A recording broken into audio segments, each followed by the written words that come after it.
Breaking news, pay scale নিয়ে IMF প্রতিনিধির সাথে অর্থমন্ত্রীর ৩০ মিনিট ফোন কল ফাঁস, গ্যাজেট স্থগিত। তো দর্শক, নবম পে স্কেলের আজকের গুরুত্বপূর্ণ নিউজটি শেষ পর্যন্ত দেখুন এবং শুরুতেই এই চ্যানেলটি সাবস্ক্রাইব করে রাখুন পরবর্তীতে নবম পে স্কেলের সকল নিউজ সবার আগে পেতে। দেশের সরকারি চাকরিজীবীদের নতুন বেতন কাঠামো বা পে স্কেল বাস্তবায়নকে কেন্দ্র করে আন্তর্জাতিক মুদ্রা তহবিলের আইএমএফ এর মধ্যে এক নজিরবিহীন পরিস্থিতি সৃষ্টি হয়েছে। দীর্ঘ প্রতীক্ষার পর যখন পে স্কেল গ্যাজেট প্রকাশের সব প্রস্তুতি প্রায় চূড়ান্ত, ঠিক তখনই আন্তর্জাতিক এই ঋণদাতা সংস্থার কঠোর আপত্তির মুখে পুরো প্রক্রিয়াটি আকস্মিকভাবে থমকে গেছে। নির্ভরযোগ্য ও বিশ্বস্ত প্রশাসনিক সূত্রে নিশ্চিত হওয়া গেছে যে বহুল আলোচিত এই পে স্কেলের চূড়ান্ত গ্যাজেট প্রকাশ আপাতত সম্পূর্ণভাবে স্থগিত করা হয়েছে।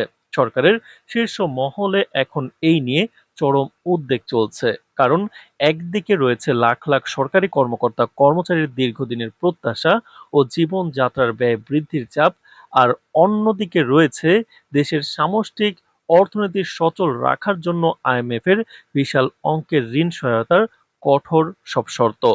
অত্যন্ত নির্ভরযোগ্য সূত্রে জানা গেছে, গত রাতে দেশের অর্থমন্ত্রী এবং আইএমএফ এর শীর্ষ প্রতিনিধির মধ্যে প্রায় আধা ঘন্টা অর্থাৎ ৩০ মিনিট ব্যাপী একটি অত্যন্ত গুরুত্বপূর্ণ ফোন আলাপ অনুষ্ঠিত হয়। দীর্ঘ সময় ধরে চলা এই ফোন কলে দুই পক্ষের মধ্যে প্রস্তাবিত নতুন পে স্কেলের ভালো মন্দ ও অর্থনৈতিক প্রভাব নিয়ে অত্যন্ত তীব্র এবং সরাসরি পে স্কেলের গ্যাজেট স্থগিত করার চূড়ান্ত নির্দেশনা আসে।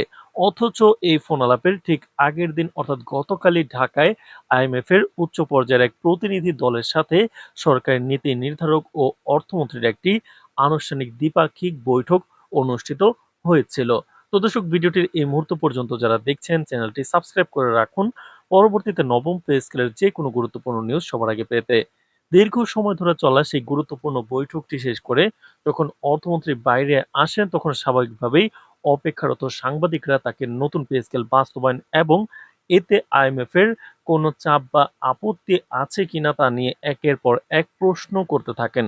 সাংবাদিকদের করা সেই সকল প্রশ্নের জবাবে অর্থমন্ত্রী অত্যন্ত সুকৌশলে বিষয়টি এড়িয়ে যান এবং স্পষ্ট ভাষায় জানান যে আইএমএফ এর সাথে অনুষ্ঠিত আনুষ্ঠানিক মিটিংয়ে পে স্কেল বা সরকারি চাকরিজীবীদের বেতন কাঠামো নিয়ে কোনো ধরনের কথাই হয়নি।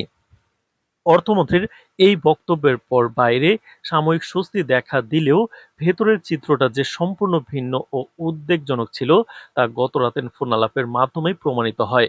প্রকৃতপক্ষে গতকালের মিটিং বা গত রাতের ফোন আলাপের বেশ আগে থেকে বিভিন্ন সূত্রে জানা যাচ্ছিল যে বাংলাদেশ সরকারকে দেওয়া ঋণ সহায়তার অংশ হিসেবে নতুন পে স্কেল বাস্তবায়নের ক্ষেত্রে আইএমএফ শুরু থেকে তীব্র আপত্তি ও চরম অসমর্থন জানিয়ে আসছিল। আন্তর্জাতিক এই সংস্থাটি মনে করে বর্তমান পরিস্থিতিতে এত বড় অঙ্কের নতুন বেতন কাঠামো ঘোষণা করা হলে তা দেশের অর্থনীতির জন্য আত্মঘাতী হতে পারে। গত রাতের আধা ঘন্টার সেই রুদ্ধদ্বার ফোন আলাপে আইএমএফ এর শীর্ষ প্রতিনিধি অর্থমন্ত্রীকে স্মরণ করিয়ে দেন যে তাদের ঋণ সহায়তার নির্দিষ্ট কিছু আন্তর্জাতিক নিয়ম, কানুন ও শর্ত আছে যা কোনোভাবে লঙ্ঘন করা যাবে না। এই শর্তগুলোর মধ্যে সবচেয়ে প্রধান ও অন্যতম শর্ত হলো দেশের বাজারে নতুন করে মূল্যস্ফীতি ও দ্রব্যমূল্য বৃদ্ধি পায় এমন কোনো নীতি বা পদক্ষেপ গ্রহণ করা এই মুহূর্তে গ্রহণ করা যাবে না। আইএমএফ এর প্রতিনিধি যুক্তিসঙ্গত ও কঠোর অবস্থান নিয়ে অর্থমন্ত্রীকে বলেন যে দেশের বর্তমান যে সামষ্টিক অর্থনৈতিক পরিস্থিতি তাতে এখন যদি নতুন পে স্কেল বা বেতন বৃদ্ধি করা হয় তবে বাজারে মুদ্রা সরবরাহ হঠাৎ করে অনেক বেড়ে যাবে। এর ফলে দেশের বিদ্যমান মুদ্রাস্ফীতি এক ধাক্কায় অনিয়ন্ত্রিত পর্যায়ে চলে যাবে, যা সাধারণ মানুষের জীবনযাত্রাকে আরো দুর্বিষহ করে তুলবে।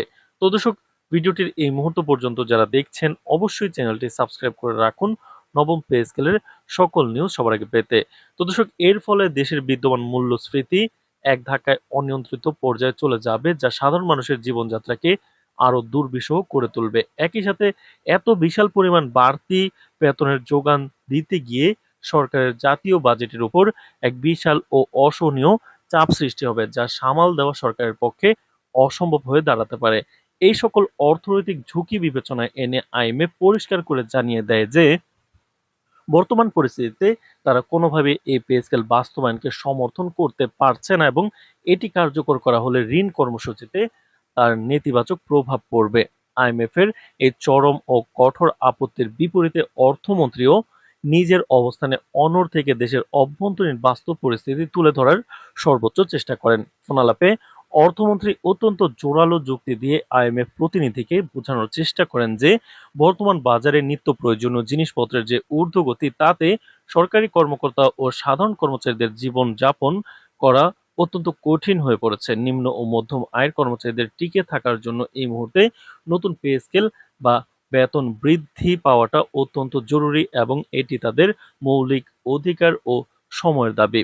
তো অর্থমন্ত্রী কর্মচারীদের এই মানবিক ও বাস্তব দিকটি বিবেচনা করার জন্য আইএমএফকে বারবার অনুরোধ জানালেও সংস্থাটি তাদের দেওয়া শর্ত ও গাণিতিক হিসাবের বাইরে গিয়ে কোনো ছাড় দিতে পরিষ্কার অস্বীকৃতি জানায়। তো দর্শক, ভিডিওটির এই মুহূর্ত পর্যন্ত যারা দেখছেন চ্যানেলটি সাবস্ক্রাইব করে রাখেন পরবর্তীতে নবম পে স্কেলের সকল নিউজ সবার আগে পেতে। আইএমএফ এর এই অনমনীয় অবস্থান এবং গতরাতের ফোন আলাপের পর তৈরি হওয়া তীব্র জটিলতার নিরসনে সরকার এখন সর্বোচ্চ গুরুত্ব দিয়ে বিকল্প পথ খুঁজছে। জানা গেছে পে স্কেল স্থগিতের এই জরুরি ও সংবেদনশীল বিষয়টির রাজনৈতিক ও অর্থনৈতিক গুরুত্ব বিবেচনা করে আজ বিকেলেই সরকারের নীতি নির্ধারক ও মন্ত্রিপরিষদের একটি অত্যন্ত গুরুত্বপূর্ণ ও জরুরি বৈঠক অনুষ্ঠিত হতে পারে। আজ বিকেলের এই হাই ভোল্টেজ মিটিংয়েই তার ভাগ্য নির্ধারণ হবে বলে ধারণা করা হচ্ছে। তো দর্শক, নবম পে স্কেলের যে কোনো গুরুত্বপূর্ণ নিউজ সবার আগে পেতে অবশ্যই এই চ্যানেলটি সাবস্ক্রাইব করে রাখেন। আজ এ পর্যন্তই, ধন্যবাদ।